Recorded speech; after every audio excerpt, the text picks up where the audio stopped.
Is De'Aaron Fox the next NBA superstar to leave his team for greener pastures? The Sacramento Kings have long been seen as a team in transition, but their inability to build a consistent contender has left fans and analysts wondering about their future. And now, with Fox, one of the league's most dynamic guards, voicing concerns about the team's direction, the clock is ticking on his time in Sacramento.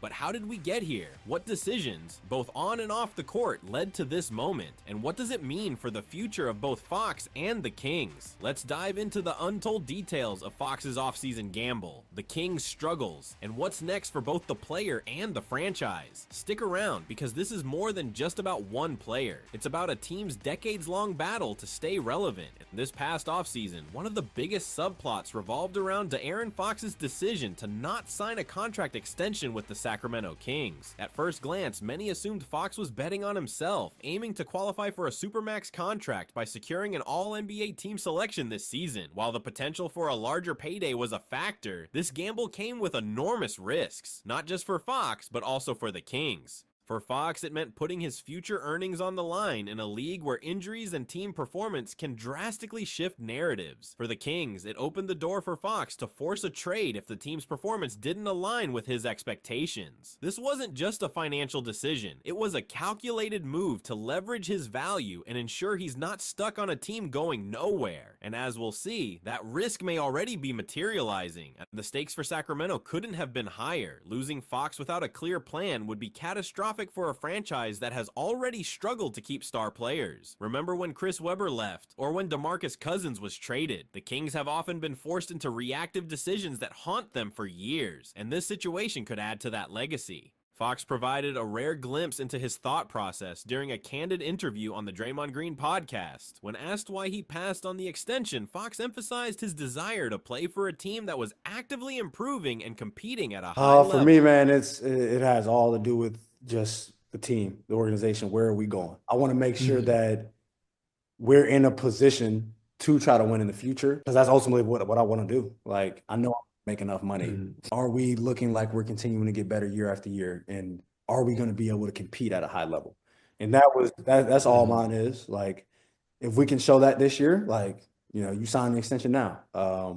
If not, like, obviously I still have another year, but that's where my mindset is. At some point, will we be able to compete for a championship or really compete at a high level for a long time? Fox's words were a clear message to the Kings. Show progress or risk losing your franchise player. It's a sentiment that resonated with fans who've watched the team struggle for consistency year after year. Fox's frustration isn't unique. Many stars in small market teams feel the pressure of carrying a franchise without adequate support. Interestingly, Fox's approach differs from players like Damian Lillard, who remained loyal to Portland for years despite their struggles. Fox's mindset reflects a new era of NBA stars who prioritize winning now over loyalty to a single team. It's a calculated strategy, but it's also one that adds pressure on both the player and the organization. The Kings' early season performance hasn't exactly inspired confidence. With a 13-17 record, they've fallen into the lower tier of the highly competitive Western Conference. While some might argue it's still early, the numbers paint a troubling picture.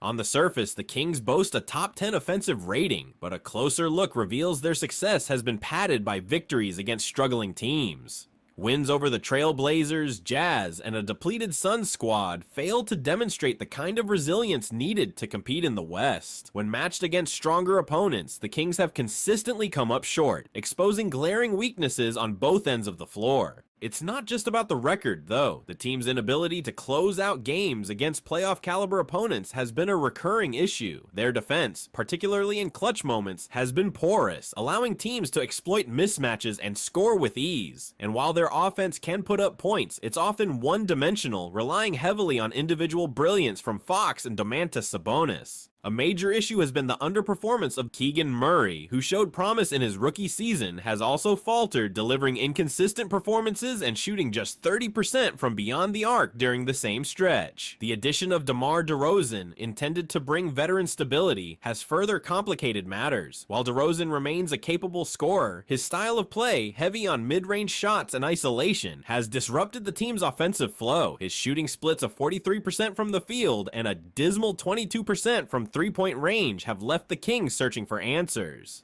What's more concerning is the lack of cohesion on the court. Sacramento's ball movement has slowed, and their pace has dropped compared to last season. Players like Malik Monk, who were expected to provide energy and scoring off the bench, have struggled to maintain consistency. Without reliable role players stepping up, the burden on Fox and Sabonis becomes unsustainable. In the midst of these struggles, Fox and Domantas Sabonis have been forced to shoulder an outsized burden. Both players have adjusted their games to compensate for the lack of floor spacing and consistent shooting around them. Sabonis, known for his work in the paint, has expanded his range, attempting more three-pointers than ever and converting at an impressive 40% clip. Fox, meanwhile, has elevated his scoring to 27 points per game, while improving his three-point shooting to 36%. Despite their efforts, these adjustments have come at a cost. The team's offense lacks the balance and unpredictability needed to compete at the highest level, making it easier for opponents to defend them in critical moments. This also raises a critical question. How much more can Fox and Sabonis give? Both players are performing at an elite level, but basketball is a team sport. Without adequate support, even the best players can only carry a team so far. Unfortunately for Kings fans, this isn't a new story. The franchise has a long history of questionable decisions that have hampered its ability to build a contender. From drafting Marvin Bagley over Luka Doncic to trading away a pick that became Jason Tatum, Sacramento's missteps have been well documented. Even the trade for Sabonis, while successful in helping the team reach the playoffs, highlighted a short-sighted approach. Many around the league were shocked that the Kings were willing to part with Tyrese Halliburton, a young star with immense potential, for what amounted to a win-now move. Looking back, it's clear that the Kings have often prioritized short-term fixes over long-term growth. This pattern has created a cycle of mediocrity where even the team's successes feel fleeting. For Fox, this history must weigh heavily on his decision to stay or leave. With the team's struggles and Fox's contract situation looming, the question isn't if the Kings will trade their star guard, but when. Fox's age, talent, and relatively affordable contract make him one of the most attractive trade targets in the league. Teams like the Houston Rockets and San Antonio Spurs, both in need of dynamic playmakers, are already being floated as potential destinations. The Rockets, struggling offensively, could benefit from Fox's ability to create plays and shift defenses. Pairing him with Alperen Şengün would provide Houston with a formidable inside-out duo. The Spurs, meanwhile, are in a similar position, needing a guard who can complement Victor Wembanyama's unique skill set. Other potential suitors include the Miami Heat, who are always on the lookout for star talent, and the New York Knicks, who have both the assets and the market appeal to lure a player like Fox. Wherever he lands, Fox will bring an immediate impact, but for Sacramento, his departure would mark yet another chapter in their ongoing saga of rebuilding. The Sacramento Kings find themselves at a crossroads. De'Aaron Fox has given them every opportunity to build a winner, but the team's inability to surround him with the right pieces has brought them to the brink of a franchise-altering decision. Whether Fox stays or goes, one thing is clear: the Kings' current trajectory isn't sustainable. So what do you think? Is Fox destined to leave Sacramento? And if so, where should he go? Let me know in the comments, and don't forget to like and subscribe for more in-depth NBA analysis. Until next time, peace.